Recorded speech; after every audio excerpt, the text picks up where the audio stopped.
안녕하세요, 여러분. 오늘은 제 인생에서 가장 어려웠던 시기에 대한 이야기를 들려드리려 합니다.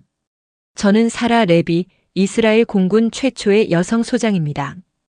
25년간 이스라엘을 지키며 살아온 저에게는 두 딸이 있습니다. 첫째 노아는 이스라엘 국방군 장교로 저의 뒤를 이어 군인의 길을 걸었고, 둘째 레이첼은 의사가 되어 사람들을 치료하는 일을 했죠. 하지만 어느 날 제 둘째 딸 레이첼이 충격적인 말을 했습니다. 엄마, 저는 한국에서 의사로 살겠습니다. 그 한마디가 우리 가족을 완전히 뒤흔들어 놓았어요. 이스라엘 공군의 철의 여전사라 불리던 제가 딸의 선택 앞에서는 속수무책이었습니다. 왜 제 딸은 조국을 떠나 지구 반대편 낯선 나라를 선택했을까요? 그리고 큰딸 노아는 왜 동생의 편을 들었을까요?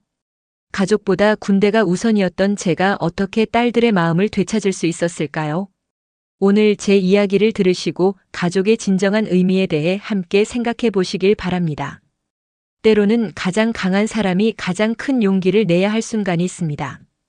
바로 자신의 고집을 내려놓고 사랑하는 사람을 이해하려 노력하는 것 말이에요.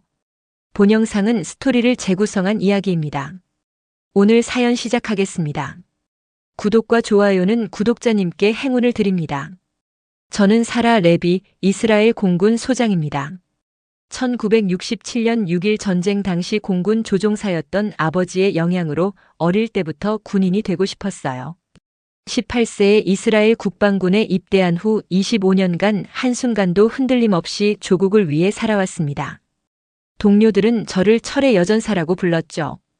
감정보다 원칙을 중시하고 언제나 임무를 최우선으로 생각하는 사람이었으니까요. 저에게는 두 딸이 있습니다.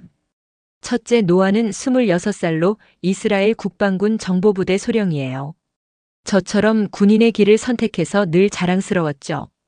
둘째 레이첼은 24살로 텔아비브 대학 의과대학을 졸업하고 하다사 병원에서 레지던트 과정을 밟고 있었습니다.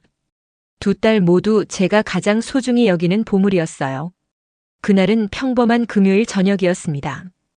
예루살렘 근교 제 집에서 주말을 맞이하기 위해 샤밧 준비를 하고 있었죠. 이스라엘 가정에서는 금요일 저녁 가족이 모여 샤밧을 시작하는 것이 전통입니다. 노아는 부대에서 늦게 올 예정이었고 레이첼은 병원 당직 때문에 참석하지 못한다고 했어요. 오후 6시쯤 레이첼에게서 전화가 왔습니다. 엄마, 혹시 지금 시간 있어요?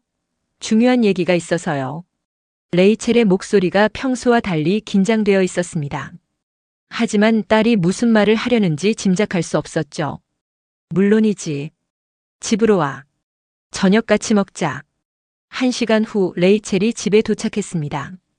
평소보다 조용했고 어딘가 결연한 표정이었어요. 샤밧 디너를 함께 먹으며 일상적인 대화를 나눈 후 레이첼이 입을 열었습니다. 엄마, 정말 중요한 얘기가 있어요. 저는 차를 준비하며 대답했습니다. 어쩌면 레지던트 과정에서 어려움이 있나 싶었죠. 레이첼, 뭔가 문제가 있니? 문제라기보다는 제가 내린 결정에 대해 말씀드리고 싶어요. 레이첼은 깊게 숨을 들이쉬고 말했습니다. 저는 한국으로 갈 거예요. 서울대병원에서 일하기로 했어요. 순간 제 손에서 찻잔이 떨어질 뻔했습니다. 한국이라고요? 뭐라고? 한국? 갑자기 무슨 소리야? 레이첼은 차분하게 설명했습니다. 6개월 전부터 서울대병원 국제진료센터와 교류 프로그램을 진행해왔어요. 그들이 히브리어와 아랍어를 할 줄 아는 의사를 찾고 있었고 제가 선발되었어요. 다음 달에 출발할 예정입니다. 제 머릿속이 하얘졌습니다. 레이첼이 제 허락도 없이 상의도 없이 이런 큰 결정을 내렸다는 말인가요? 잠깐 레이첼.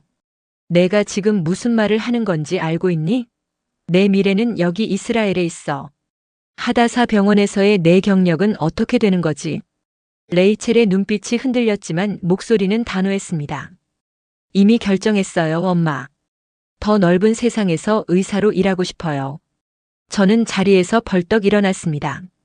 25년 군 생활 동안 느껴보지 못한 감정이 치밀어 올랐어요. 배신감, 분노, 실망.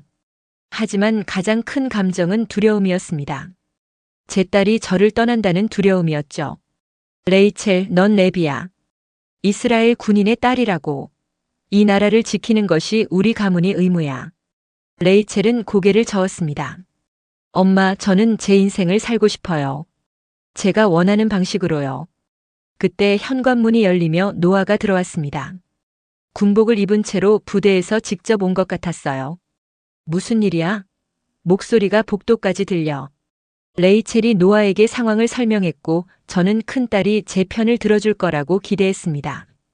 하지만 노아의 반응은 제 예상과 달랐어요. 레이첼, 정말 한국에 가는 거야? 응, 언니. 이미 모든 준비가 끝났어. 노아가 잠시 생각하더니 말했습니다. 좋은 기회인 것 같은데. 엄마, 왜 반대하세요? 저는 큰딸의 말에 충격받았습니다. 노아까지 레이첼의 편을 든다고요? 노아, 넌 군인이잖니. 이 나라의 소중함을 알잖아. 어떻게 동생이 조국을 떠나는 것을 지지할 수 있니? 노아는 군복의 계급장을 바라보며 조용히 말했습니다. 엄마, 저는 이 나라를 지키기 위해 군인이 되었어요. 하지만 레이첼은 다른 방식으로 세상에 기여하고 싶어 하는 거죠. 의사로서 생명을 구하는 일 말이에요. 하지만 이스라엘에서도 충분히 그럴 수 있잖니. 레이첼이 다시 입을 열었습니다. 엄마, 저는 더 이상 전쟁의 그림자 속에서 살고 싶지 않아요. 평화로운 곳에서 의학에만 집중하고 싶어요. 그 말이 제 가슴을 찔렀습니다. 마치 제가 전쟁을 원하는 사람인 것처럼 들렸어요. 우리는 평화를 지키기 위해 싸우는 거야, 레이첼. 내가 그걸 모를 리가 없잖니. 정말 그런가요? 제가 어릴 때부터 지금까지 우리는 정말 평화를 위해서만 싸웠나요? 레이첼의 질문에 저는 할 말을 잃었습니다. 이스라엘의 복잡한 정치적 상황에 대해 우리는 집에서 깊이 이야기하지 않았지만 레이첼이 세상을 바라보는 시각이 저와 다르다는 것을 그제서야 깨달았죠. 한국은 어떻게 알게 된 거니? 왜 하필 한국이야? 제 질문에 레이첼의 표정이 조금 밝아졌습니다. 의과대학 시절 국제의료 컨퍼런스에서 한국 의사들을 만났어요. 그들의 의료 기술과 환자를 대하는 마음가짐이 정말 인상적이었어요. 그리고 한국은 우리처럼 분단된 나라지만 평화를 추구하며 놀라운 발전을 이뤄낸 곳이에요. 레이첼의 눈에서 반짝임을 발견했습니다. 예전의 의학에 대해 이야기할 때 보이던 그 열정이 돌아온 것 같았어요. 노아가 조심스럽게 말했습니다. 엄마, 레이첼이 한국에서 경험을 쌓고 돌아오면 이스라엘 의료계에도 도움이 될 거예요. 국제적인 네트워크도 만들 수 있고요. 하지만 저는 받아들일 수 없었습니다. 이스라엘에도 훌륭한 병원들이 많아. 하다사 병원은 세계 최고 수준이잖니. 엄마, 이건 단순히 병원 문제가 아니에요. 레이첼이 한숨을 쉬며 말했습니다. 제가 살고 싶은 삶의 방식이에요. 항상 긴장하고 경계하고 싸울 준비를 해야 하는 삶이 아니라 그냥 평범하게 의사로 살고 싶어요. 그 말이 제게는 배신처럼 들렸습니다. 제가 평생 소중히 여겨온 가치들을 레이첼이 부정하는 것 같았어요. 그럼 여기서의 내 인생은 뭐였던 거니? 그저 도망치고 싶었던 감옥이었어? 제 목소리가 높아졌습니다. 감정을 억누르려 했지만 쉽지 않았어요. 레이첼은 고개를 저었습니다. 아니에요, 엄마. 저는 이스라엘을 사랑해요. 하지만 제 꿈을 펼칠 수 있는 다른 곳도 있다는 걸 인정해 주세요. 내 꿈은 항상 명확했어. 조국을 지키는 것이었지. 노아가 끼어들었습니다. 엄마, 시대가 바뀌었어요. 이제는 한 나라에만 머물러 있을 필요가 없어요. 레이첼이 세계 어디에 있든 그녀는 여전히 우리 가족이고 이스라엘 사람이에요. 침묵이 내려앉았습니다. 세 명이 서로를 바라보며 말없이 서 있었어요. 제가 가장 사랑하는 두 딸이 저와 이렇게 다른 생각을 하고 있었다니. 제가 딸들을 제대로 알지 못했던 걸까요? 엄마, 제발 이해해 주세요. 레이첼의 눈에 눈물이 고였습니다. 저는 엄마를 실망시키고 싶지 않아요. 하지만 이건 제 인생이에요. 저는 여전히 완고했습니다. 군인으로서 감정에 흔들리지 않는 훈련을 받아왔으니까요. 이스라엘 군인의 딸로서 내 의무를 저버리는 건 용납할 수 없어, 레이첼. 그 말에 레이첼의 표정이 굳어졌고 노아는 실망한 표정을 지었습니다. 그날 밤 우리의 대화는 결국 파국으로 치달았습니다. 저는 레이첼에게 최후 통첩을 했죠. 레이첼, 내가 한국으로 떠난다면 다시는 내 딸이 아니야. 그 말을 내뱉는 순간 제 심장이 찢어지는 것 같았습니다. 하지만 저는 제 원칙을 지켜야 한다고 생각했어요. 레이첼의 얼굴에서 모든 감정이 사라졌습니다. 마치 제가 그녀에게 군인의 냉정함을 물려준 것 같았죠. 알겠습니다, 소장님. 레이첼이 처음으로 저를 계급으로 불렀습니다. 그 말은 제 가슴을 파고들었어요. 노아가 깜짝 놀라며 말했습니다. 엄마, 그건 너무 심한 것 같아요. 레이첼은 그냥 자신의 꿈을 찾아가는 거잖아요. 노아, 너까지 동생 편을 들 거니? 내가 입고 있는 그 군복이 뭘 의미하는지 잊었어? 노아가 가슴의 계급장을 만지며 말했습니다. 저는 이 군복을 입고 있지만 그보다 먼저 레이첼의 언니예요. 그리고 가족이 서로를 지지하는 것이 더 중요하다고 생각해요. 가족이라면 서로의 의무를 다해야 하는 거야. 의무요? 노아의 목소리가 높아졌습니다. 엄마, 가족의 의무는 서로를 이해하고 사랑하는 거 아닌가요? 똑같은 길을 강요하는 게 아니라요. 저는 큰딸의 말에 당황했습니다. 노아가 이렇게 저에게 맞서는 것은 처음이었어요. 레이첼이 더 이상 말을 하지 않고 방을 나갔습니다. 문이 닫히는 소리가 마치 총성처럼 크게 들렸어요. 노아도 실망한 표정으로 고개를 저으며 따라 나갔습니다. 그날 밤 저는 혼자 남았습니다. 25년 군 생활 동안 수많은 어려운 결정을 내려왔지만 이번처럼 확신이 서지 않았던 적은 없었어요. 정말 제가 옳은 일을 한 걸까요? 다음 날 아침 두 딸은 이미 집을 나간 후였습니다. 식탁 위에는 레이첼의 편지만 남겨져 있었죠. 엄마, 저는 엄마가 저의 선택을 존중해 주길 바랐습니다. 엄마처럼 강해지고 싶었지만 엄마와는 다른 방식으로 강해질 거예요. 언젠가 이해해 주시길 바랍니다. 한국에서도 이스라엘 사람으로서 자랑스럽게 살겠습니다. 사랑합니다. 레이첼. 편지를 읽고 난 후 처음으로 제 눈에서 눈물이 흘렀습니다. 이스라엘 공군 소장 사라 레비가 울고 있었죠. 25년 군 생활 동안 한 번도 약한 모습을 보이지 않았던 저였습니다. 저는 몇 번이고 레이첼에게 전화를 걸었지만 연결되지 않았어요. 노아에게도 연락했지만 그녀는 차갑게 말했습니다. 엄마, 레이첼이 엄마와 대화할 준비가 될 때까지 기다리세요. 엄마가 너무 심하게 말씀하셨어요. 그렇게 몇 주가 지났고 몇 달이 지났습니다. 레이첼은 정말로 한국으로 떠났고 노아도 저와 거리를 두기 시작했어요. 주말마다 집에 오던 큰딸도 이제는 한 달에 한 번 정도만 얼굴을 보여줬습니다. 군 생활은 계속되었습니다. 저는 여전히 임무를 수행했고 부하들을 지휘했어요. 하지만 제 마음 한구석은 항상 비어 있었습니다. 두 딸이 있던 자리였죠. 소장님, 오늘 작전 회의 시간입니다. 참모의 목소리에 저는 현실로 돌아왔습니다. 창밖을 보니 예루살렘의 석양이 아름다웠어요. 하지만 이번 석양은 유독 쓸쓸하게 느껴졌습니다. 회의실에서 저는 평소처럼 냉정하게 작전을 검토했습니다. 아무도 제 마음속 공허함을 알지 못했죠. 그것이 군인의 삶이었으니까요. 개인적인 감정을 버리고 임무에 집중하는 것. 회의가 끝나고 사무실로 돌아왔을 때 책상 위에 놓인 두 딸의 어린 시절 사진이 눈에 들어왔습니다. 군복을 입은 저를 바라보며 환하게 웃고 있는 노아와 레이첼의 모습이었죠. 그때 아이들은 저를 세상에서 가장 대단한 사람으로 여겼습니다. 언제부터 우리 사이에 이런 간극이 생겼을까요? 저는 그제서야 깨달았습니다. 제가 군인으로서는 성공했을지 모르지만 어머니로서는 완전히 실패했다는 것을요. 그것은 제 인생에서 처음 경험하는 진정한 패배였습니다. 레이첼이 떠난 지 8개월이 지났을 때의 일입니다. 제 옛 동료 다비드 대령이 서울에서 열린 국제방위산업 전시회에 참석했다가 돌아와 저를 찾아왔죠. 사라, 서울에서 누구를 만났는지 알아? 다비드의 목소리에 뭔가 특별한 기색이 있었습니다. 저는 무심코 고개를 저었어요. 레이첼이야. 내 둘째 딸 말이야. 제 심장이 멈춘 것 같았습니다. 8개월 만에 듣는 레이첼의 소식이었어요. 어떻게? 어디서 만난 거야? 서울 대병원에서. 전시회 마지막 날 갑자기 체했거든. 그래서 병원에 갔는데 거기서 히브리어를 할 줄 아는 의사를 찾다가 레이첼을 만났어. 저는 손을 떨며 물었습니다. 레이첼이 어땠어? 다비드가 웃었습니다. 정말 훌륭해 보였어, 사라. 자신감 넘치고 환자들에게 친절하더라. 다들 레이첼을 신뢰하는 것 같았어.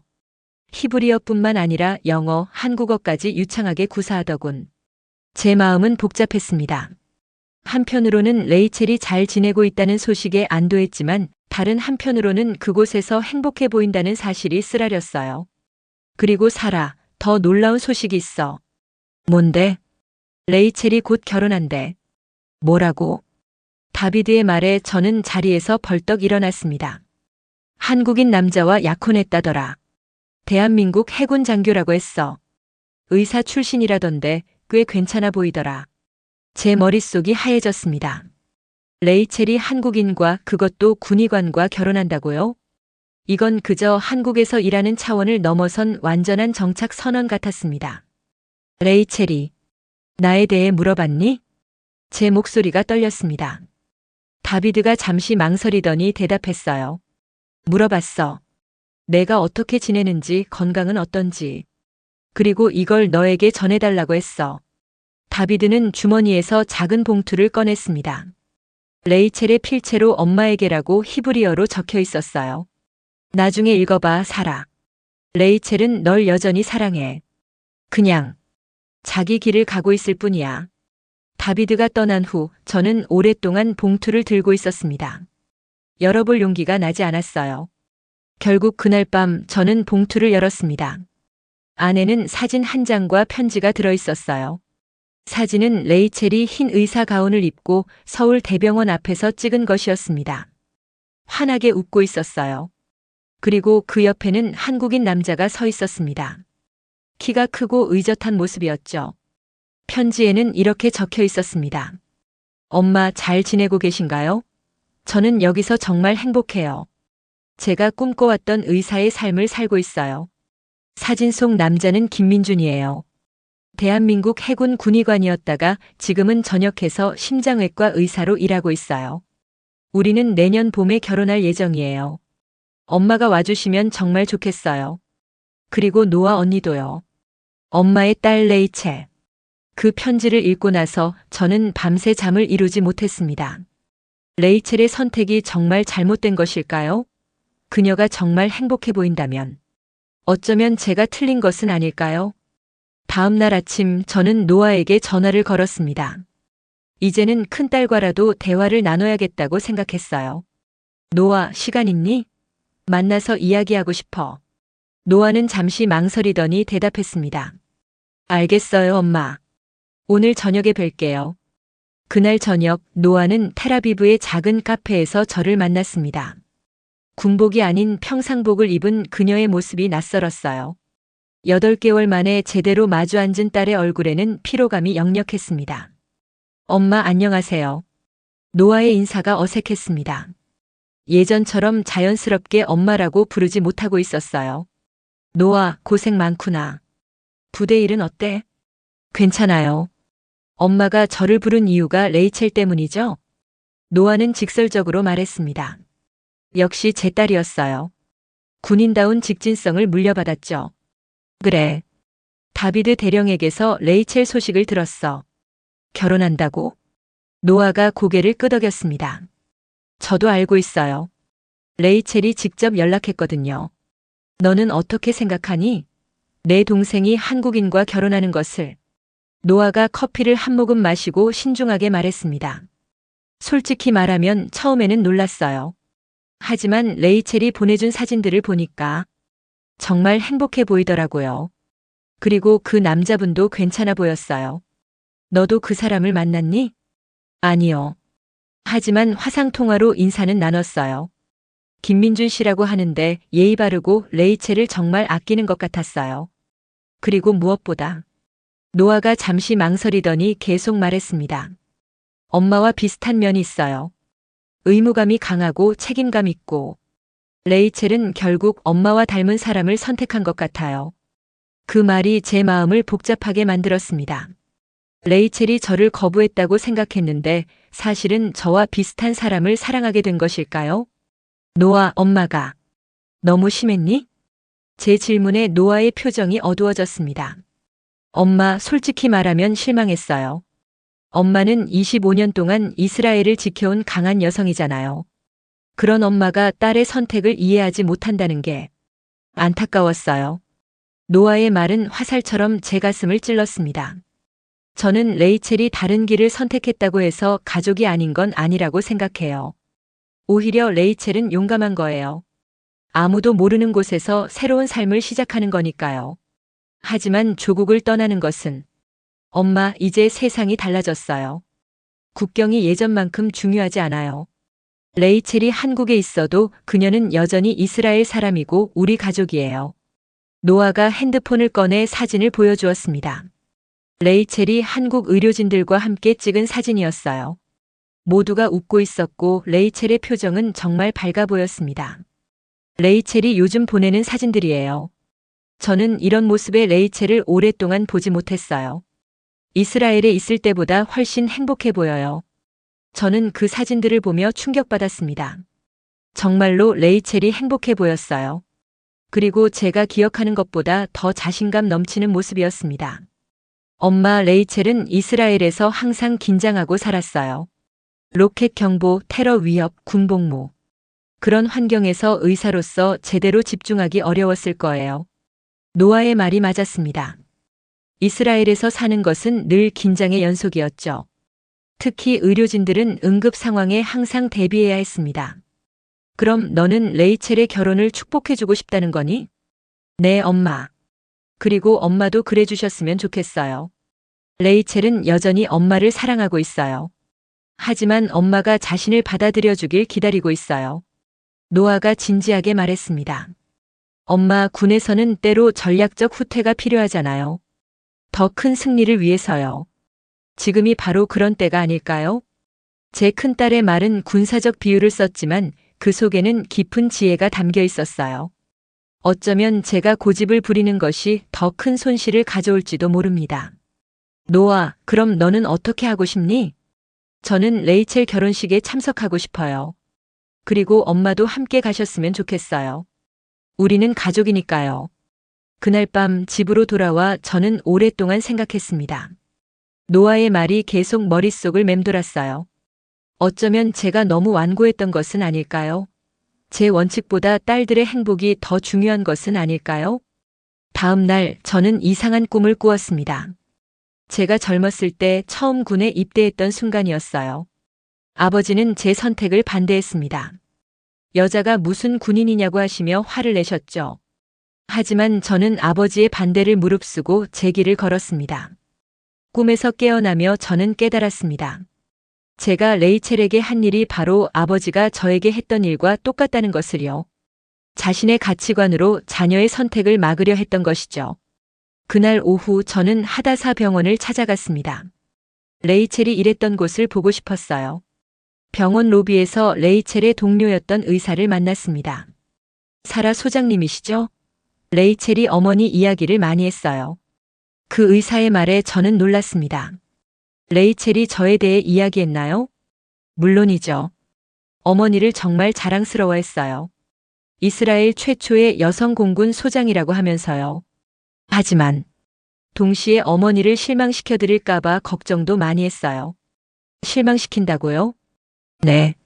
레이첼은 항상 어머니의 기대에 부응해야 한다는 압박감을 느끼고 있었어요.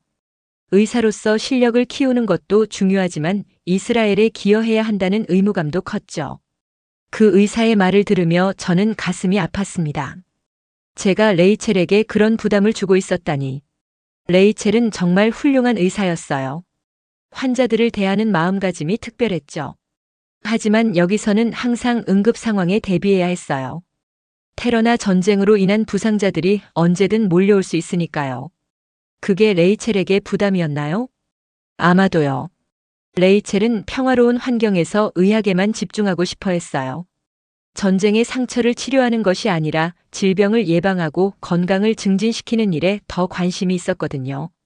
병원을 나오면서 저는 많은 것을 깨달았습니다. 레이첼이 한국을 선택한 것은 저를 거부해서가 아니라 자신이 진정 원하는 의사의 삶을 살기 위해서였던 것이죠. 그날 저녁 저는 노아에게 다시 연락했습니다. 노아, 레이첼에게 연락할 수 있겠니?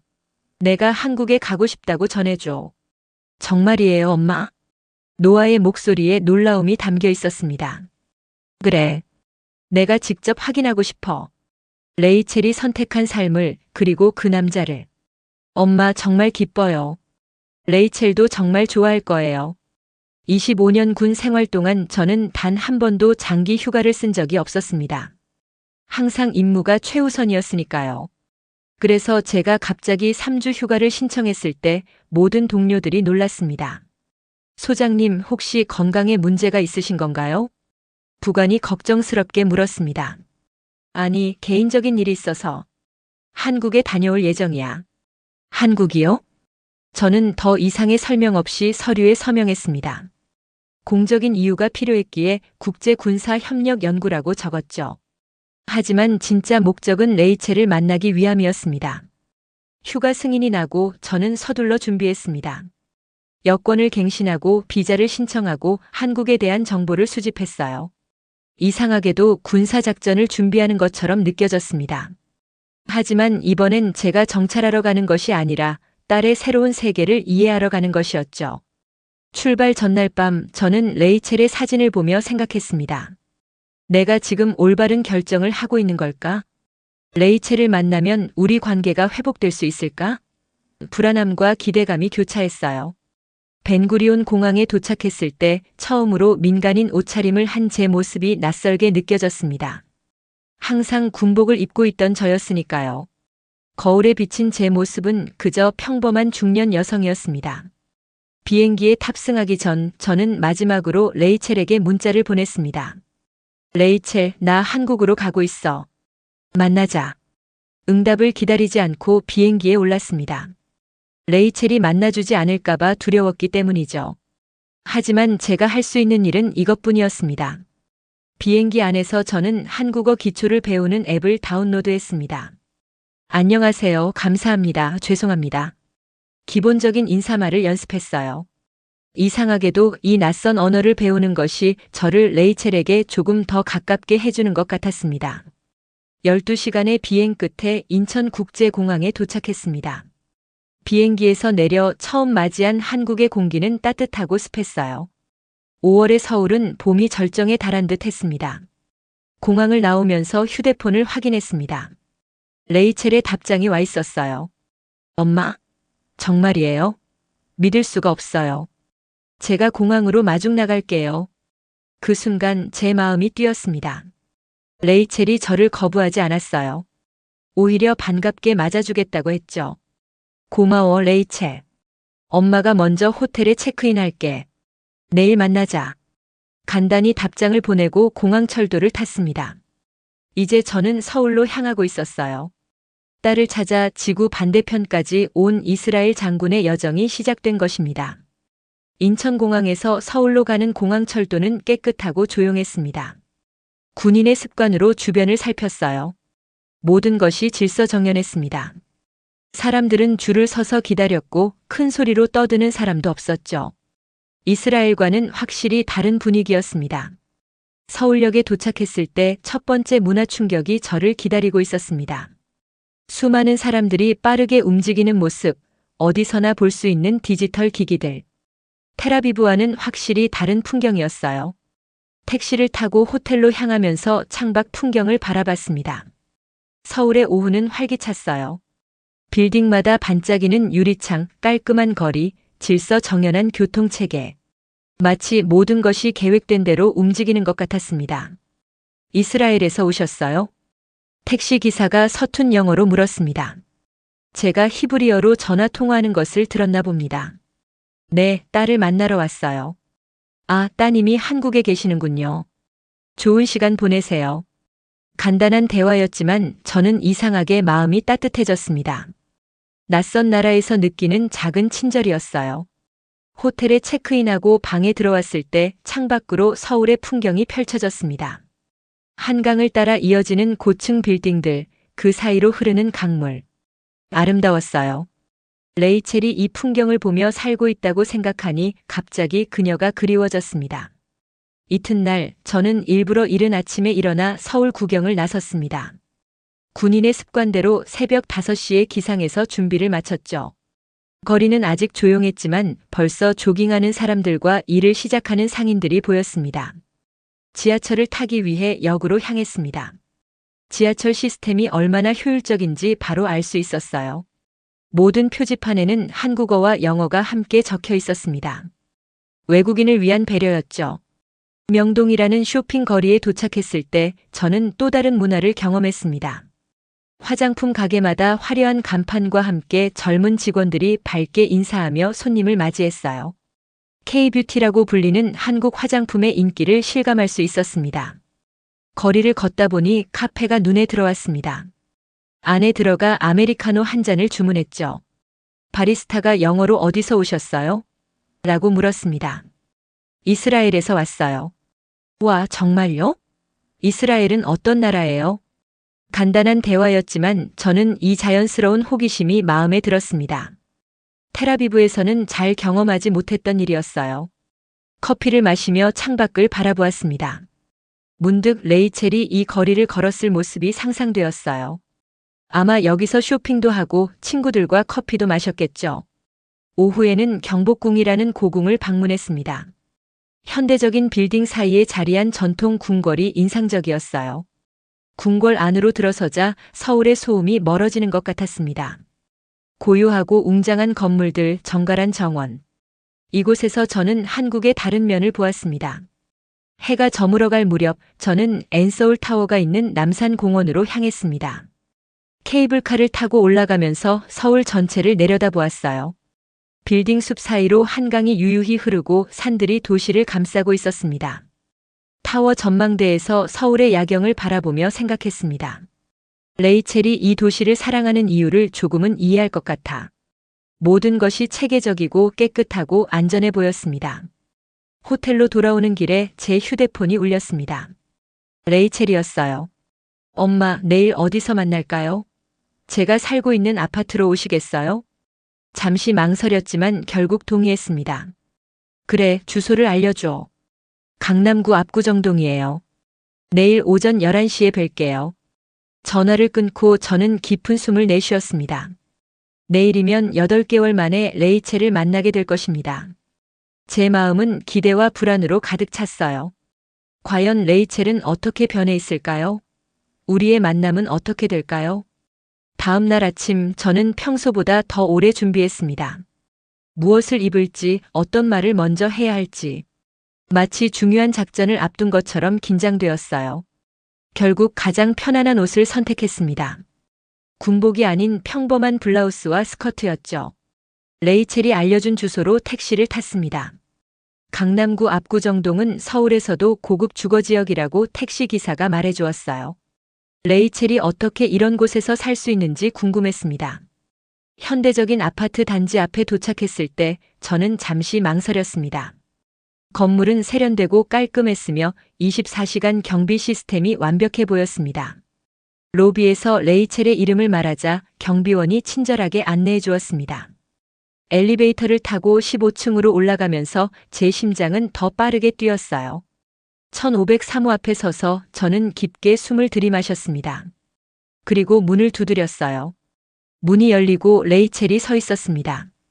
8개월 만에 보는 제 딸은 완전히 달라져 있었어요. 더 성숙해 보였고 자신감이 넘쳤습니다. 이스라엘에서 보았던 긴장된 표정 대신 평화로운 미소를 짓고 있었죠. 엄마. 레이첼의 목소리가 떨렸습니다. 우리는 잠시 서로를 바라보기만 했어요. 그리고 레이첼이 먼저 저를 안았습니다. 들어와요, 엄마. 레이첼의 아파트는 깔끔하고 모던했습니다. 큰 창문으로 서울의 전경이 보였어요. 벽에는 한국 풍경 사진들과 함께 예루살렘의 사진도 걸려 있었습니다. 레이첼은 고향을 완전히 잊지 않은 것 같았어요. 차 드실래요? 아니면 커피? 차로 부탁할게. 레이첼이 주방으로 가서 차를 준비하는 동안 저는 거실을 둘러보았습니다. 책장에는 의학 서적들이 가득했어요. 히브리어, 영어, 한국어로 된 책들이 섞여 있었습니다. 테이블 위에는 레이첼의 의사 면허증이 액자에 들어 있었어요. 서울대병원 국제진료센터 레이첼 레비 의사라고 쓰여 있었습니다. 여기서 잘 지내고 있구나. 레이첼이 차를 들고 와서 테이블에 놓았습니다. 네, 정말 좋아요. 처음에는 적응하기 힘들었지만 지금은 정말 행복해요. 우리는 잠시 침묵 속에서 차를 마셨습니다. 어색한 침묵이었지만 8개월 전에 차가운 이별을 생각하면 이 정도는 자연스러웠죠. 이곳에서의 생활은 어때? 의사로서. 이스라엘과 다른 점이 많니? 제가 먼저 대화를 시작했습니다. 레이첼의 눈이 반짝였습니다. 제가 그녀의 직업에 관심을 보이자 기뻐하는 것 같았어요. 정말 많이 달라요. 여기서는 환자가 중심이에요.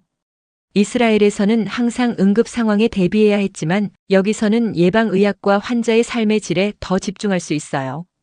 레이첼은 자신의 일에 대해 열정적으로 이야기했습니다. 국제진료센터에서 히브리어와 아랍어를 할 줄 아는 의사로서 중동 환자들을 많이 돌본다고 했어요. 여기서는 사라의 딸이 아니라 그냥 레이첼로 인정받고 있어요. 제 실력으로요. 그 말이 제 가슴을 찔렀습니다. 레이첼은 이스라엘에서 항상 소장의 딸로 불렸죠. 그 타이틀이 그녀에게 부담이었을까요? 그럼 여기서 내 미래를 계획하고 있는 거니? 제 질문에 레이첼이 잠시 망설였습니다. 네, 엄마. 저는 여기 정착할 계획이에요. 그리고 레이첼이 손가락을 들어 보였습니다. 반지가 반짝였어요. 곧 결혼합니다. 제 심장이 무거워졌습니다. 이미 알고 있던 사실이었지만 레이첼의 입에서 직접 듣는 것은 다른 느낌이었어요. 그 사람에 대해 더 이야기해 줄래? 레이첼의 표정이 밝아졌습니다. 김민준이에요. 대한민국 해군 군의관 출신이고 지금은 서울대병원 심장외과 의사예요. 어떻게 만났냐면 제가 한국 온 초기에 병원에서 같이 일했어요. 민준 오빠는 해군에서 전역한 후 민간 의사로 전향했거든요. 군의관이었다고. 그래도 내가 군대와의 연결고리를 피하려고 한국에 온 줄 알았는데. 제 말에 레이첼이 웃었습니다. 아이러니하죠? 하지만 민준 오빠는 달라요. 그는 군 경험을 바탕으로 더 나은 의사가 되었어요. 그리고 무엇보다 그는 저를 완전히 존중해요. 제 선택을, 제 꿈을요. 레이첼의 눈에서 사랑의 빛을 볼 수 있었습니다. 제 딸은 정말 행복해 보였어요. 민준 씨를 만나보고 싶구나. 제 말에 레이첼이 환하게 웃었습니다. 정말요? 오늘 저녁에 만날 수 있어요. 민준 오빠가 정말 엄마를 만나고 싶어 했거든요. 그날 오후 레이첼은 저를 서울 구경시켜 주었습니다. 병원에서 반차를 내고 나온 것이었죠. 우리는 레이첼이 자주 가는 카페, 한강공원, 그리고 그녀가 일하는 서울대병원도 방문했습니다. 병원 로비에서 레이첼이 흰 의사 가운을 입은 모습을 보았을 때 저는 가슴이 뭉클했습니다. 이스라엘 군복 대신 흰 가운을 입은 제 딸은 정말 당당해 보였어요. 레이첼 선생님, 이분이 어머니신가요? 한 한국인 간호사가 저에게 인사했습니다. 네, 이스라엘에서 오셨어요. 정말요? 레이첼 선생님이 항상 어머니 자랑을 많이 했어요. 이스라엘 최초의 여성 공군 소장이시라면서요. 그 말을 듣고 저는 놀랐습니다. 레이첼이 저를 자랑했다고요? 병원을 나오면서 레이첼에게 물었습니다. 너 정말 나를 자랑했니? 레이첼이 잠시 당황하더니 고개를 끄덕였어요. 물론이죠. 엄마는 여전히 제가 가장 존경하는 사람이에요. 우리가 다투었다고 해서 그게 변하지는 않았어요. 그 말에 제 눈에 눈물이 고였습니다.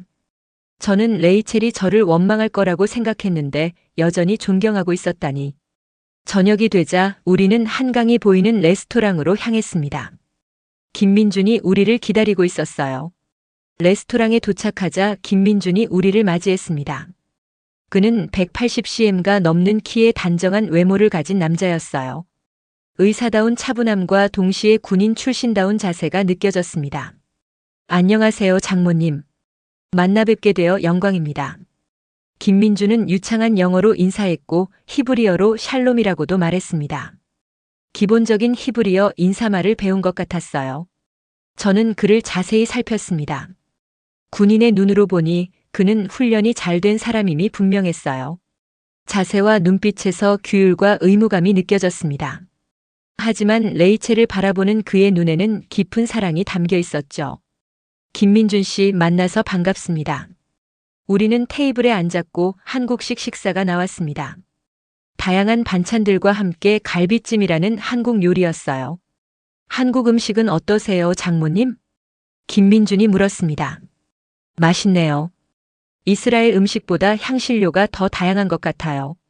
대화는 자연스럽게 흘러갔습니다. 김민준은 자신의 군 경력에 대해 이야기했어요. 그는 대한민국 해군 군의관으로 복무하다가 전역 후 심장외과 전문의가 되었다고 했습니다. 레이첼의 어머니가 이스라엘 공군 소장이라고 들었습니다. 정말 대단하신 것 같아요. 그렇게 생각하나요? 당신은 의사로서 그리고 전직 군인으로서 여성 장군에 대해 어떻게 생각하시나요? 저는 그의 진심을 알고 싶었습니다. 김민준은 잠시 생각하더니 진지하게 대답했어요.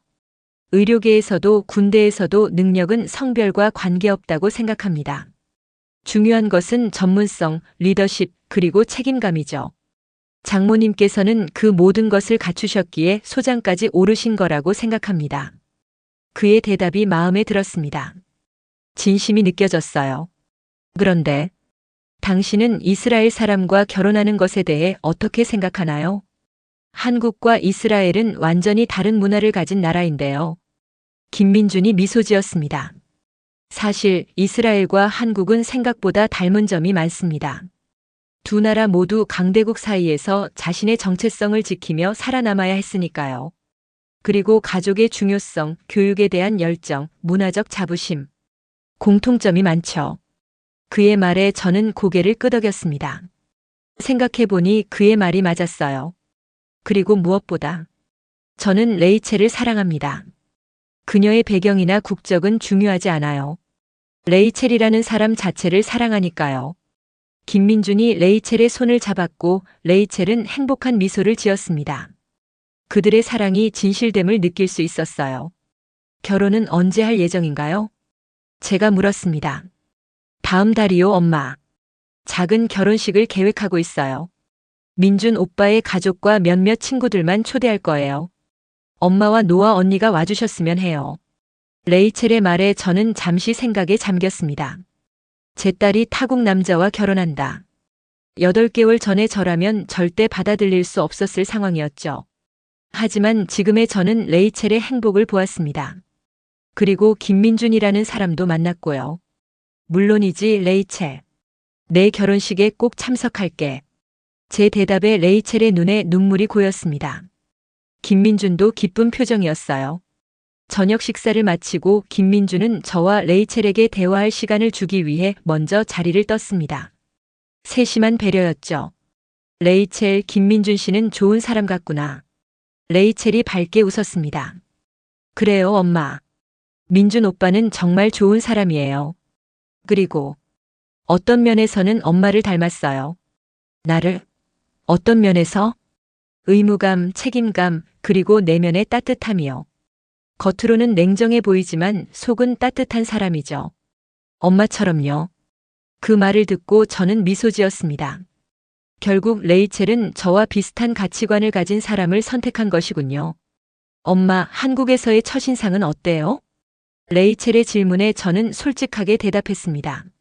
놀랍게도 마음에 들어. 체계적이고 효율적이고 군인인 내가 좋아할 만한 요소들이 많구나. 이제 내가 왜 이곳을 선택했는지 조금은 이해가 가. 레이첼의 얼굴에 안도의 미소가 번졌습니다. 한국 방문 일주일째 되는 날 깜짝 놀라운 일이 일어났습니다. 노아가 갑자기 한국에 나타난 것이었어요. 언니. 레이첼이 인천공항 도착 게이트에서 노아를 발견하고 달려갔습니다. 두 자매가 포옹하는 모습을 보며 저는 가슴이 뭉클했어요. 깜짝이야. 언니는 어떻게 여기에? 휴가 내고 왔어. 엄마 혼자 보낼 수 없잖아. 노아가 저를 바라보며 웃었습니다. 군복이 아닌 편한 옷을 입은 노아의 모습이 오랜만이었어요. 노아, 정말 고마워. 저는 큰딸을 안으며 말했습니다. 가족이 이렇게 모이는 것이 얼마만인지 모르겠어요. 엄마, 레이첼 예비 신랑은 만나봤어요? 응, 어제 만났어. 좋은 사람 같더라. 노아가 놀란 표정을 지었습니다. 정말요? 엄마가 그렇게 말씀하신다면. 사람들이 변하는 거야, 노아. 내 엄마도 마찬가지고. 그날 저녁 우리 세 명은 레이첼의 아파트에서 함께 시간을 보냈습니다. 8개월 만에 가족이 모인 것이었죠. 언니, 한국은 어때? 레이첼이 노아에게 물었습니다. 생각보다 정말 좋네. 질서정연하고 사람들도 친절하고. 왜 여기 살고 싶어 하는지 이해가 가. 노아는 하루 동안 서울을 둘러본 소감을 말했습니다. 그리고 레이첼, 너 정말 행복해 보여. 이스라엘에 있을 때보다 훨씬. 정말 그래요, 언니. 여기서는 제가 원하는 의사의 삶을 살 수 있어요. 우리는 밤늦게까지 이야기를 나누었습니다. 그동안 쌓였던 이야기들, 서로에 대한 그리움, 그리고 미래에 대한 계획까지. 다음 날 노아는 김민준을 만났습니다. 저는 두 사람의 만남이 궁금했어요. 노아는 여전히 현역 군인이었고 김민준은 전직 군인이었으니까요. 김민준 씨, 반가워요. 레이첼 언니예요. 네, 안녕하세요. 레이첼에게서 이야기 많이 들었어요. 두 사람의 대화는 의외로 자연스러웠습니다. 군대 이야기, 의료계 이야기, 그리고 레이첼에 대한 이야기까지. 민준 씨, 레이첼을 어떻게 생각해요? 노아의 직설적인 질문에 김민준이 진지하게 대답했습니다. 레이첼은 제가 만난 사람 중 가장 훌륭한 의사이자 가장 따뜻한 사람이에요. 그리고 무엇보다 용감한 사람이죠. 자신의 꿈을 위해 모든 것을 걸고 새로운 곳에서 시작할 수 있는 용기를 가진 사람이니까요. 노아가 고개를 끄덕였습니다. 좋은 답이네요. 레이첼을 잘 부탁드려요. 당연히 제 목숨보다 소중히 여기겠습니다. 그날 밤 노아는 저에게 말했습니다. 엄마, 민준 씨 정말 괜찮은 사람인 것 같아요. 레이첼을 진심으로 사랑하는 게 보여요. 그래, 나도 그렇게 생각해. 그럼 이제 결혼식 준비해야겠네요. 노아의 말에 저는 웃었습니다. 제 두 딸이 이렇게 화목하게 지내는 모습을 보니 정말 기뻤어요. 레이첼의 결혼식이 2주 앞으로 다가왔습니다. 저와 노아는 한국에서의 체류를 연장해서 결혼식 준비를 도와주기로 했어요. 한국의 결혼식 문화는 이스라엘과 많이 달랐습니다. 더 간소하고 실용적이었어요. 레이첼과 김민주는 작은 웨딩홀에서 가족과 가까운 친구들만 초대한 조촐한 결혼식을 계획했습니다. 엄마, 한복 입어보시는 건 어떨까요?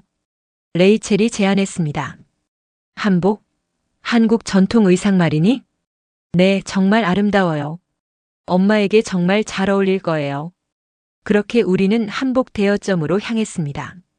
저는 진한 보라색 한복을, 노아는 연두색 한복을 선택했어요. 거울 앞에 선 우리의 모습은 마치 다른 세계에서 온 것 같았습니다. 엄마, 정말 아름다우세요.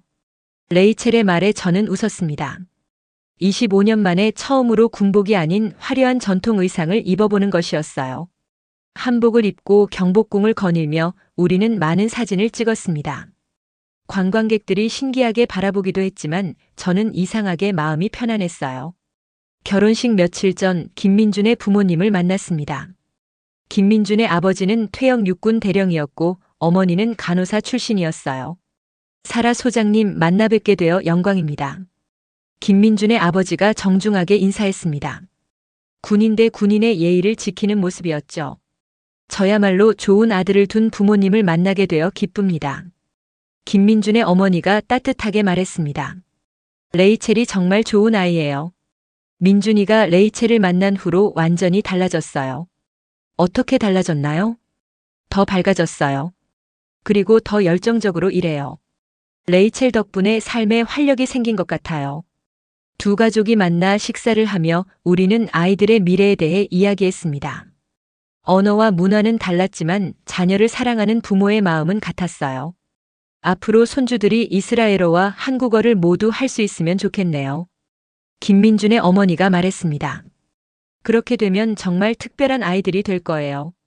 저도 동의했습니다. 제 손주들이 두 문화를 모두 이해하는 아이들로 자라면 얼마나 좋을까요? 결혼식 당일 저는 일찍 일어나 준비를 시작했습니다. 한복을 입고 거울을 보니 이상하게도 마음이 평온했어요. 8개월 전만 해도 상상할 수 없었던 순간이었습니다.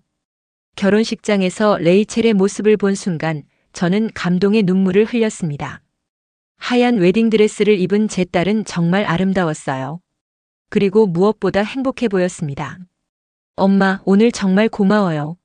레이첼이 제 손을 잡으며 말했습니다. 레이첼, 내가 행복하면 그것으로 충분해. 결혼식은 간소했지만 의미 깊었습니다. 김민준과 레이첼이 서로에게 맹세하는 모습을 보며 저는 제 선택이 옳았다는 것을 확신했어요. 사라 소장님, 축사 한 말씀 부탁드립니다. 사회자가 저를 호명했습니다. 저는 마이크를 잡고 일어섰어요. 저는 25년 동안 이스라엘 공군에서 복무하며 많은 것을 배웠습니다. 하지만 제 딸 레이첼에게서 가장 큰 교훈을 얻었어요. 진정한 용기란 자신의 꿈을 포기하지 않는 것이라는 것을요. 제 목소리가 떨렸습니다. 레이첼, 내가 선택한 이 길이 처음에는 이해하기 어려웠어. 하지만 이제 알겠구나. 내가 정말 용감한 사람이라는 것을. 그리고 민준 씨, 제 딸을 행복하게 해주셔서 감사합니다. 박수가 터져 나왔고 저는 눈물을 훔쳤습니다. 결혼식 후 피로연에서 노아가 저에게 말했습니다. 엄마, 정말 좋은 말씀하셨어요. 엄마도 많이 변하셨네요. 사람은 변하는 거야, 노아. 그리고 때로는 변화가 성장이기도 하고. 그날 밤 호텔로 돌아와 저는 이스라엘에 있는 동료들에게 사진을 보냈습니다. 한복을 입고 결혼식에 참석한 제 모습을 보고 모두들 놀라했어요. 소장님이 한복을 입으셨다고요? 네, 제 딸의 결혼식이었어요. 한국 전통을 존중하고 싶었거든요. 며칠 후 한국을 떠나는 날이 왔습니다. 공항에서 레이첼과 김민준이 배웅 나왔어요. 엄마, 자주 놀러 오세요. 그리고 노아 언니도요. 물론이지. 그리고 너희도 이스라엘에 놀러와. 민준 씨에게 고향을 보여주고 싶어. 김민준이 깊이 인사했습니다. 장모님, 레이첼을 잘 돌보겠습니다. 그리고 이스라엘 방문을 정말 기대하고 있어요. 비행기에 탑승하기 전 저는 마지막으로 레이첼을 안았습니다. 레이첼, 내가 자랑스럽다. 정말로. 저도 엄마가 자랑스러워요. 엄마 덕분에 제가 여기까지 올 수 있었어요. 비행기 창밖으로 점점 작아지는 서울의 모습을 바라보며 저는 생각했습니다. 이번 여행은 단순히 딸을 만나러 간 것이 아니었어요. 제 자신을 다시 발견하는 여행이었습니다. 텔아비브에 도착했을 때 저는 완전히 달라진 사람이 되어 있었어요. 이스라엘 공군 소장 사라 레비는 여전히 군인이었지만 이제는 국경을 넘어 딸의 행복을 이해하는 어머니이기도 했습니다. 사무실에 복귀한 첫날, 동료들이 제 변화를 알아차렸습니다. 소장님, 뭔가 달라 보이시네요. 그래? 어떻게? 더 여유로워 보이시고 미소도 많아지신 것 같아요. 저는 웃으며 책상 위에 레이첼과 김민준의 결혼 사진을 올려놓았습니다. 제 딸이 결혼했어요. 한국에서요. 와, 축하드립니다. 그런데 한국이요? 네, 제 딸은 한국에서 의사로 일하고 있어요. 정말 행복해해요. 그날 저녁 집으로 돌아와 저는 레이첼에게 영상통화를 걸었습니다. 엄마, 잘 도착하셨어요? 응, 무사히 도착했어. 너희는 신혼여행 계획은 세웠니? 네, 다음 달에 제주도 갈 예정이에요. 그리고 내년에는 이스라엘 여행도 계획하고 있어요. 정말? 민준 씨가 이스라엘에 와도 괜찮겠어? 물론이에요. 민준 오빠가 중동 지역에 정말 관심이 많거든요. 특히 이스라엘의 의료 시스템에 대해 배우고 싶어 해요. 영상 통화를 마치고 저는 창밖 텔아비브의 야경을 바라보았습니다. 익숙한 풍경이었지만 이제는 다르게 보였어요. 더 넓은 세계의 일부처럼 느껴졌습니다. 몇 주 후 저는 군 내부에서 특별한 제안을 받았습니다. 소장님, 한국과의 군사-의료 협력 프로그램을 담당해 보시는 게 어떨까요? 소장님의 한국 경험이 큰 도움이 될 것 같습니다. 참모장의 제안에 저는 흥미를 느꼈습니다. 한국과의 협력이라. 네, 특히 전시 의료 체계에 대한 정보 교환이나 합동 훈련 같은 것들 말이에요. 저는 그 제안을 받아들였습니다. 이제 제 딸이 있는 나라와 공식적으로 일할 수 있게 된 것이죠. 그해 가을 저는 공식적으로 한국을 재방문했습니다. 이번에는 이스라엘 국방부 대표단의 일원으로서였어요. 엄마, 공식 방문이라니 정말 대단해요. 레이첼이 공항에서 저를 맞이했습니다. 이번에는 김민준도 함께였어요. 장모님, 이번에는 공식 일정이 있으셔서 바쁘시겠네요. 그래도 너희와 시간을 보낼 여유는 있을 거야. 그 방문에서 저는 한국의 의료진들과 만나 양국 간 의료 협력 방안을 논의했습니다. 레이첼도 통역관 역할을 도와주었어요. 사라 소장님 따님이 정말 훌륭한 의사네요. 한국 국방부 의무감이 말했습니다. 저희 병원에서도 레이첼 박사의 실력을 인정하고 있어요. 제 딸이 레이첼 박사로 불리는 것을 들으니 자랑스러웠습니다. 그날 저녁 가족 식사 자리에서 레이첼이 깜짝 소식을 전했습니다. 엄마, 저희에게 좋은 소식이 있어요. 뭔데? 레이첼과 김민준이 서로를 바라보며 미소 지었습니다. 임신했어요. 제 마음이 터질 것 같았습니다. 손주가 생긴다니. 정말이니? 축하해. 저는 두 사람을 번갈아 안았습니다. 언제 태어나니? 내년 봄이요. 4월 예정이에요. 그럼 이스라엘에서 태어날 수도 있겠네. 제 말에 레이첼이 웃었습니다. 아니에요, 엄마. 여기서 나을 거예요. 하지만 엄마가 와주셨으면 좋겠어요. 당연히 갈게. 내 첫 손주인데. 그날 밤 호텔에서 저는 노아에게 전화했습니다. 노아, 너 이모가 될 거야.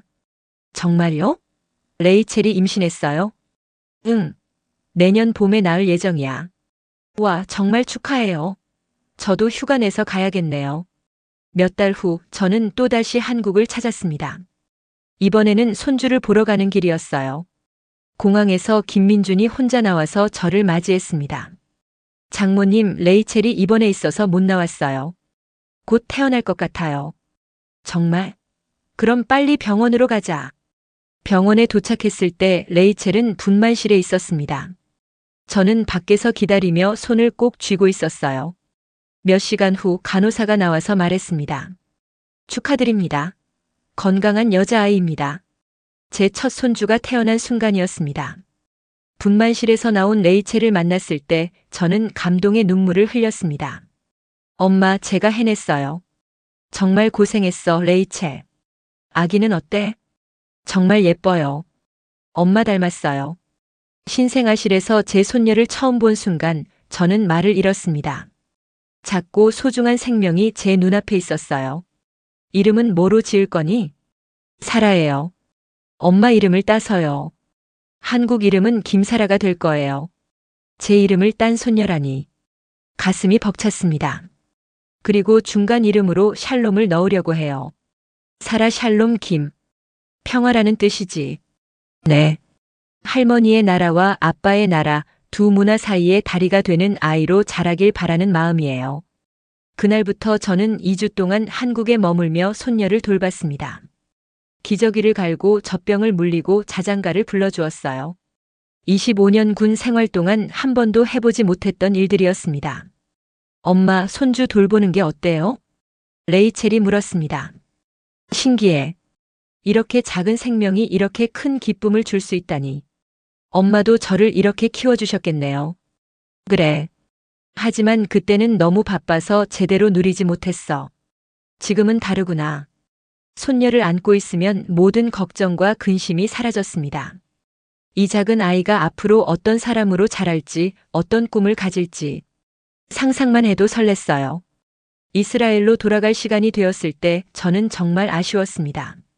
사라야, 할머니가 또 올게. 건강하게 자라고 있어.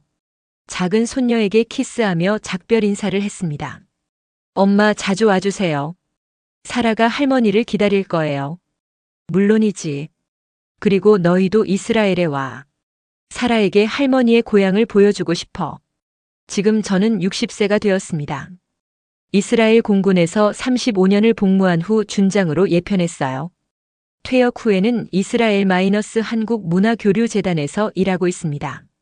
제 손녀 사라는 이제 5살이 되었어요. 히브리어, 한국어, 영어를 모두 할 줄 아는 똑똑한 아이로 자랐습니다. 1년에 3번은 한국을 방문해서 손녀와 시간을 보내고 있어요. 레이처스는 이제 서울대병원의 정식 교수가 되었습니다. 중동 지역 의료 협력 프로그램을 이끌고 있어요. 김민주는 심장외과 전문의로서 명성을 쌓아가고 있고요. 노아는 여전히 현역 군인으로 복무 중입니다. 작년에 중령으로 진급했어요. 아직 결혼하지 않았지만 좋은 사람을 만나고 있다고 합니다. 몇 달 전 손녀 사라가 저에게 물었습니다. 할머니, 왜 엄마는 한국에서 살아요? 엄마가 거기서 행복하기 때문이야, 사라야. 할머니는 엄마가 멀리 있어서 슬프지 않아요? 잠시 생각하다가 저는 대답했습니다. 처음에는 슬펐어. 하지만 지금은 자랑스러워. 엄마가 용감하게 자신의 길을 찾았거든. 저도 커서 용감해질 거예요. 사라의 말에 저는 웃었습니다. 그래, 사라야. 하지만 진짜 용기는 다른 사람과 싸우는 게 아니야. 자신이 옳다고 생각하는 일을 하는 거고 사랑하는 사람을 이해하려고 노력하는 거야. 그 말을 하면서 저는 깨달았습니다. 제가 평생 추구해온 강함의 의미가 완전히 바뀌었다는 것을요. 예전에는 강함이 굽히지 않는 것, 자신의 신념을 끝까지 고수하는 것이라고 생각했습니다. 하지만 이제는 알아요. 진정한 강함은 변화를 받아들이는 것, 자신의 실수를 인정하는 것, 그리고 사랑하는 사람의 선택을 존중하는 것이라는 걸요. 레이첼이 한국을 선택했을 때 저는 그것이 약함이라고 생각했습니다. 어려움을 피해 도망가는 것이라고 여겼죠.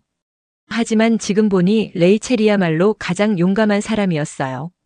모든 것을 포기하고 새로운 곳에서 자신의 꿈을 쫓는 것, 그것이 진정한 용기였습니다. 그리고 저 역시 변했습니다. 이스라엘 공군의 철의 여전사에서 두 문화를 이어주는 다리 역할을 하는 할머니가 되었어요. 국경과 편견을 넘어서 가족의 사랑을 배운 것이죠. 지난주 레이첼에게서 또 다른 기쁜 소식이 왔습니다. 엄마, 저희 둘째가 생겼어요. 정말? 축하해. 이번에는 아들일 것 같아요. 이름은 다비드로 지으려고 해요. 다비드 평화 김. 다비드는 이스라엘의 위대한 왕 이름이고 평화는 김민준이 원하는 한국 이름이었습니다. 또다시 두 문화를 잇는 이름이었죠. 내년 봄에 태어날 예정이에요. 엄마가 또 와주실 거죠? 당연하지. 내 두 번째 손주인데. 요즘 저는 한국어 공부에 더욱 열중하고 있습니다. 손주들과 더 자유롭게 대화하고 싶거든요. 그리고 한국 문화에 대해서도 더 많이 배우려고 노력하고 있어요. 때로는 동료들이 물어봅니다. 사라, 딸이 이스라엘을 떠나서 섭섭하지 않아? 그러면 저는 이렇게 대답합니다. 섭섭하기보다는 자랑스러워. 내 딸이 세계 어디서든 자신의 능력을 인정받으며 살고 있거든. 그리고 나도 덕분에 새로운 세계를 알게 되었어. 정말 그래요. 레이첼 덕분에 저는 한국이라는 아름다운 나라를 알게 되었고 김민준이라는 훌륭한 사위를 얻었으며 무엇보다 두 문화의 혈통을 이은 손주들을 갖게 되었습니다. 며칠 전 사라가 화상통화로 저에게 그림을 보여주었습니다. 할머니, 이거 할머니예요. 그림에는 군복을 입은 여자와 한복을 입은 여자가 나란히 그려져 있었어요. 이건 군인 할머니고 이건 한국 할머니예요. 아이의 순수한 시각에서 저는 두 개의 정체성을 가진 사람이었습니다. 이스라엘의 군인이면서 동시에 한국을 사랑하는 할머니였죠. 사라야, 할머니는 어떤 할머니가 더 좋아? 둘 다 좋아요. 할머니는 할머니니까요. 그 말에 저는 웃음이 터져 나왔습니다. 정말 그래요. 저는 여전히 저였어요. 사라 레비라는 한 사람이었죠.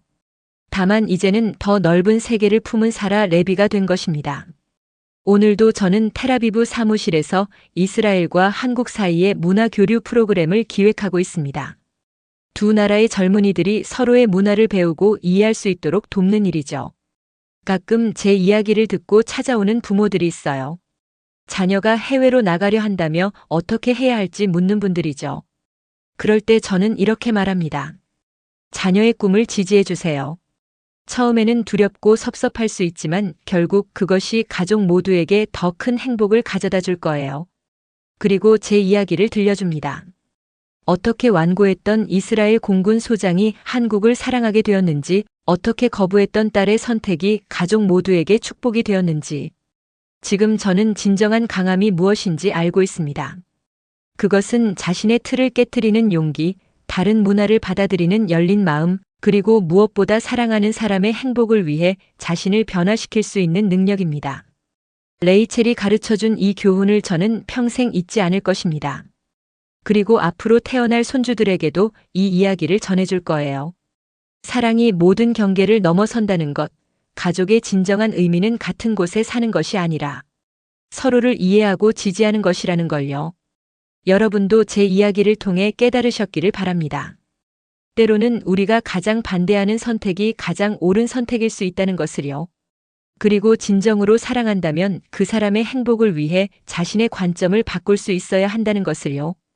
이제 저는 손주들을 만나러 한국에 갈 준비를 하고 있습니다. 가방에는 이스라엘 선물들과 함께 한국어 회화책도 넣어뒀어요.